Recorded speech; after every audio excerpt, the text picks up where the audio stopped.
구독자 여러분, 사랑합니다. 오늘의 주제는 자산 처분 시 예상치 못한 세금 문제입니다. 혹시 건물을 팔거나 정부의 땅이 수용되거나 심지어 가족에게 중고차를 넘길 때 이게 다 끝이 아니라는 사실 알고 계셨나요? 거래 가격 뒤에 숨어서 여러분의 최종 수익을 갉아먹을 수 있는 예상치 못한 세금 규칙, 오늘 제대로 한번 파헤쳐 보겠습니다.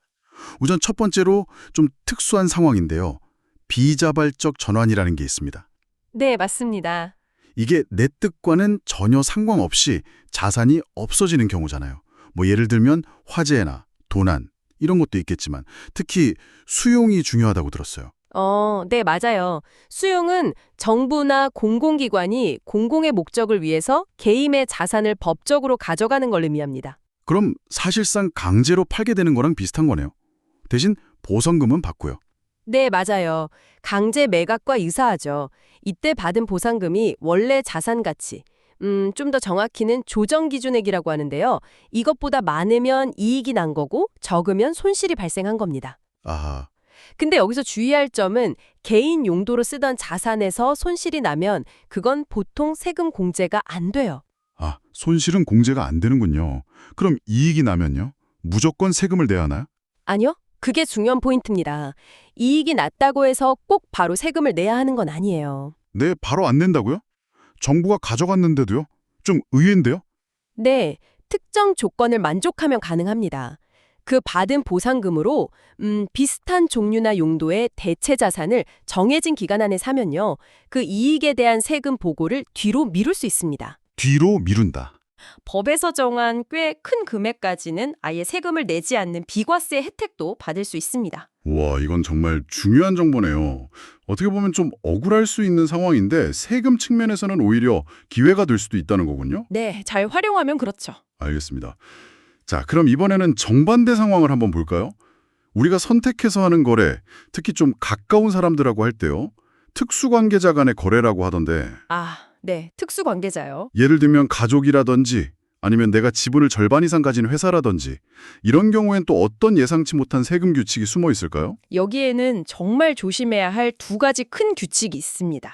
잘 들으셔야 해요. 네, 귀 기울이고 있습니다. 첫째는 감가상각이 되는 자산 있잖아요. 예를 들어 사업에 쓰는 기계나 건물 같은 거요. 이걸 특수관계자에게 팔아서 이익이 생겼다. 네, 그러면 그 이익이 보통 생각하는 양도소득, 즉 자본이익이 아니라 그냥 월급처럼 일반 소득으로 취급될 수가 있어요. 일반 소득이요? 그게 왜 문제가 되죠? 이게 왜 중요하냐면 일반적으로 일반 소득에 적용되는 세율이 자본이익 세율보다 훨씬 높거든요. 그러니까 세금을 훨씬 많이 내게 될 수도 있다는 거죠. 헉, 세금 종류가 바뀌어서 세율이 확 뛸 수도 있다. 알겠습니다. 그럼 두 번째 규칙은 뭔가요? 이건 더 흔하게 놓칠 수 있는 부분인데요. 특수관계자에게 자산을 팔아서 손실이 났을 때입니다. 손실이 났을 때요? 네. 이때 발생한 손실은 세금 보고할 때 공제를 받을 수가 없습니다. 그냥 인정이 안 되는 거예요. 네, 손해보고 팔았는데 세금 공제가 안 된다고요? 그럼 그 손실은 그냥 사라지는 건가요? 완전히 사라지는 건 아니고요. 여기서 또 약간 복잡한 규칙이 따라옵니다. 또 복잡해요? 네. 예를 들어 볼게요. 형제가 저한테 주식을 샀는데 원래 10,000원에 샀던 걸 저한테 7,600원에 팔았다고 해보죠. 네, 2,400원 손해봤네요? 그렇죠. 형제의 그 손실 2,400원은 당장은 공제가 안 됩니다. 그런데 나중에 제가 그 주식을 다른 사람한테 1,500원에 팔아서 2,900원의 이익을 봤다고 가정해봐요. 네, 이익이 났네요. 그러면 저는 제가 얻은 이익 2,900원에서 원래 형제가 공제받지 못했던 손실액 2,400원을 뺀 금액, 즉 500원에 대해서만 세금을 내면 됩니다. 아하, 형제의 손실을 제가 나중에 이익에서 깔 수 있군요. 네, 일종의 손실 넘겨주기 효과 같은 거죠. 하지만 만약 제가 그 주식을 6,900원에 팔아서 오히려 손실을 봤다면 형제의 원래 손실 2,400원은 제 손실 공제에는 아무런 도움이 안 됩니다. 와, 그러니까 특수관계자 거래에서 손실이 나면 당장은 공제가 안 되고 묻혀있다가 나중에 그 자산에 다시 팔 때 이익이 아주 크게 나야만 그 묻혀있던 손실을 써먹을 수 있다 이런 거네요. 정말 복잡합니다. 네, 맞습니다. 상당히 까다롭죠. 그럼 정리를 좀 해보면 정부 수용 같은 비자발적 전환은 어쩔 수 없는 상황이지만 세금 이연 같은 기회가 있을 수 있고 반대로 가족 같은 특수관계자와 내가 선택해서 거래할 때는 이익의 성격이 불리하게 바뀌거나 손실 공제가 아예 막힐 수 있다. 이 말씀이신 거죠? 정확합니다. 그래서 핵심은 뭐냐면 이런 특정 규칙들을 거래를 하기 전에 미리 아는 것이 정말 중요하다는 겁니다. 전에 알아야 한다. 네. 누구에게 파는지 또 어떻게 파는지에 따라서 세금 결과가 정말 하늘과 땅 차이로 달라질 수 있거든요. 특히 거래 금액이 크거나 상황이 좀 복잡하다 싶으면 반드시 미리 세무 전문가와 상담을 하셔서 예상치 못한 세금 부담을 피할 전략을 세우시는 게 현명합니다. 전문가 상담이 필수겠네요. 그렇죠.